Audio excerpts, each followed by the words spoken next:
Com relação ao marcador dos cortes, também existem algumas configurações que vocês podem personalizar. Então, selecionando o marcador, Ctrl T, nós temos aqui, por exemplo, o ID de referência. Em vez de S04 que veio automático, a gente poderia colocar, por exemplo, esse aqui é um corte B. Então, quando eu colocar o OK, vai aparecer já o B aqui. Então, pode ser um pouquinho mais simples de representar, né? Continuando, você também tem algumas opções de marcador. Então, inclusive o estilo, o tamanho da fonte, a geometria e o estilo. Se você prefere, de repente, algo um pouco mais simples, por exemplo, esse triângulo 1.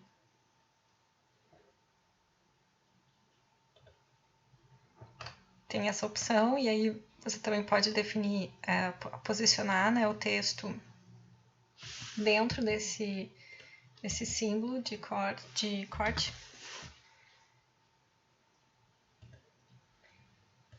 Acho que o tamanho desse marcador é aqui, ó. Suponhamos que você acha que ele está muito grande. Vamos colocar um pouquinho menor. Só que agora o B, quer dizer, saiu o texto de dentro, né? Você pode empurrar. Então, no momento que você arruma de um lado, do outro já vai ficar automático, né?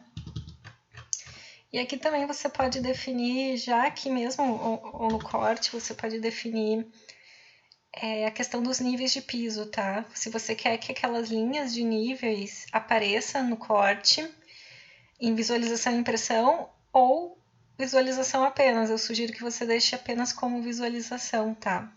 Porque senão, quando a gente for lá no corte, vou, por exemplo, entrar nesse corte B. Essas linhas aqui, o ideal seria que ela não aparecesse na impressão, porque ela pode poluir um pouquinho o desenho, tá? E lembrando então que esse limite do corte você pode mover. Porém, quando você move esse limite lá no pavimento,